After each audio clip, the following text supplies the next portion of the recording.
दोस्तों, मेरा नाम है लक्ष्मीकांत मिश्रा। आज मैं सुनाने जा रहा हूँ सुदर्शन द्वारा लिखी गई कहानी बात अठन्नी की। रसीला इंजीनियर बाबू जगत सिंह के यहाँ नौकर था। 10 रुपये वेतन था। गांव में उसके बूढ़े पिता, पत्नी, एक लड़की और 2 लड़के थे। इन सब का भार उसी के कंधों पर था। वह सारी तनख्वाह घर बेच देता था, पर घर वालों का गुजारा न चल पाता। उसने इंजीनियर साहब से वेतन बढ़ाने की बार बार प्रार्थना की, पर वह हर बार यही कहते, अगर तुम्हें कोई ज्यादा दे तो अवश्य चले जाओ, मैं तनख्वाह नहीं बढ़ाऊंगा। वह सोचता, यहाँ इतने सालों से हूं, अमीर लोग नौकर पर विश्वास नहीं करते, पर मुझ पर यहाँ कभी किसी ने संदेह नहीं किया।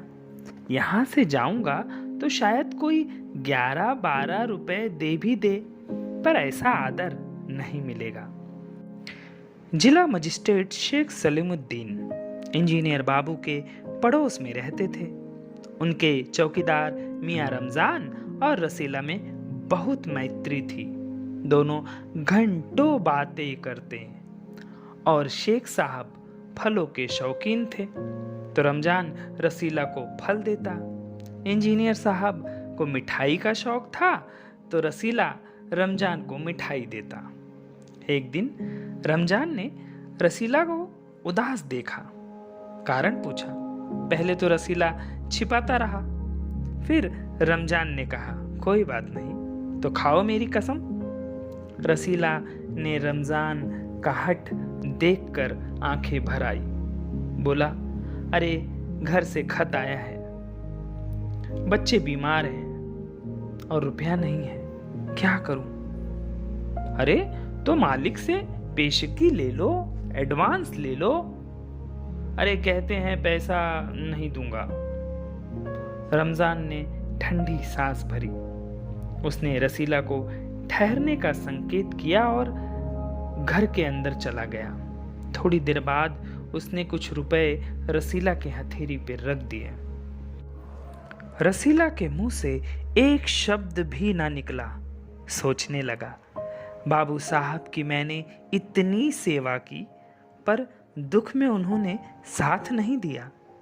रमजान को देखो, गरीब है, परंतु आदमी है, और आदमी नहीं देवता है।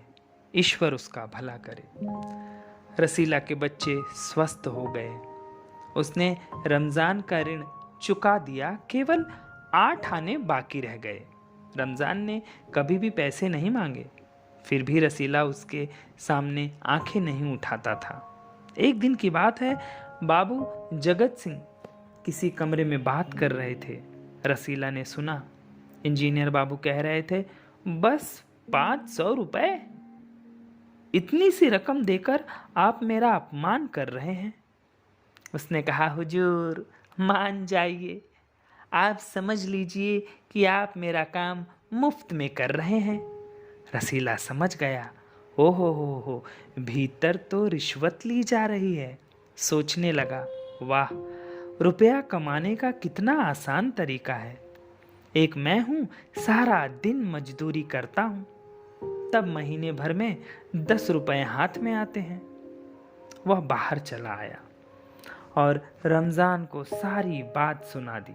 रमजान बोला, अरे बस इतनी सी बात है, हमारे शेख साहब तो उनके भी गुरु हैं। अरे आज भी एक शिकार फंसा है और 1000 से कम में तय नहीं होगा। अरे भैया, गुनाह का फल मिलेगा या नहीं ये तो नहीं पता, या तो भगवान जाने, पर ऐसे ही कमाई से तो कोठियां भरती हैं, इतने बड़े बड़े महल बनते हैं, और एक हम हैं कि परिश्रम भी करते हैं पर हाथ में कुछ नहीं आता। रसीला सोचता रहा, मेरे हाथ से सैकड़ों रुपए निकल गए, पर धर्म नहीं बिगाड़ा। एक एक आना भी अगर मैं उड़ाता तो काफी रकम जुड़ जाती। इतने में इंजीनियर साहब ने उसे आवाज लगाई, रसीला, दौड़कर 5 रुपए की मिठाई ले आओ।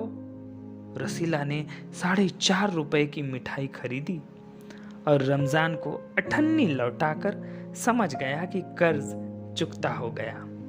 बाबू जगत सिंह ने मिठाई देखी तो चौंक पड़े। ये मिठाई 5 रुपए की है? हुजूर, 5 की ही है। रसीला का रंग उड़ गया। बाबू जगत सिंह समझ गए। उन्होंने रसीला से फिर पूछा। रसीला ने फिर वही दोहराया। उन्होंने रसीला के मुंह पर एक तमाचा मारा और कहा, चल चल मेरे साथ जहां से लाया है मिठाई। हुजूर, झूठ कहूं तो। रसीला ने अपनी बात पूरी की थी कि इंजीनियर बाबू चिल्ला गए, अभी सच और झूठ का पता चल जाएगा। हम सारी बात हलवाई के सामने रखेंगे। अब कोई रास्ता न बचा था। वह बोला, माई बाप, गलती हो गई, इस बार माफ कर दें। इंजीनियर साहब की आंखों से आग बरसने लगा। उन्होंने निर्दयता से रसीला को खूब पीटा, फिर घसीटते हुए पुलिस थाने ले गए। सिपाही के हाथ में 5 का नोट रखते हुए बोले, मनवा लेना, लातों के भूत बातों से नहीं मानते। दूसरे दिन मुकदमा शेख सलीमुद्दीन की कचहरी में पेश हुआ। रसीला ने तुरंत अपना अपराध स्वीकार कर लिया। उसने कोई बहाना नहीं बनाया। चाहता तो कह सकता था कि ये साजिश है, मैं नौकरी नहीं करना चाहता, इसलिए हलवाई से मिलकर मुझे फंसाया जा रहा है। पर एक और अपराध करने का साहस वह जुटा नहीं पाया। उसकी आंखें खुल गई। हाथ जोड़कर बोला, हुजूर, मेरा पहला अपराध है, इस बार माफ कर दीजिए, फिर गलती नहीं होगी। शेख साहब न्यायप्रिय आदमी थे। उन्होंने रसीला को 6 महीने की सजा सुना दी और रुमाल से मुंह पोंछा। यह वही रुमाल था जिसमें एक दिन पहले किसी ने 1000 रुपए बांध कर दिए थे। फैसला सुनकर रमजान की आंखों में खून उतर आया। सोचने लगा, यह दुनिया न्याय नगरी नहीं है, अंधेर नगरी है। अरे, चोरी पकड़ी गई तो अपराध हो गया। अरे, असली अपराधी बड़ी बड़ी कोठियों में बैठकर दोनों हाथों से धन बटोर रहे हैं, उन्हें कोई नहीं पकड़ता। रमजान घर पहुंचा। एक दासी ने पूछा, रसीला का क्या हुआ? 6 महीने की कैद। अच्छा हुआ, वह उसी लायक था। रमजान ने गुस्से में कहा, यह इंसाफ नहीं है, अंधेर है, सिर्फ एक अठन्नी ही की तो बात थी। रात के समय जब 1500 के चोर नरम गद्दों पर मीठी नींद ले रहे थे, अठन्नी का चोर जेल की तंग अंधेर कोठरी में पछता रहा था। तो मेरे दोस्तों, यही ज़िंदगी है, यही समाज है, यही दुनिया है। तो ऐसी अच्छी कहानी सुनने के लिए मेरा चैनल सब्सक्राइब कीजिए, लाइक कीजिए, क्योंकि ध्यान है तो ज्ञान है।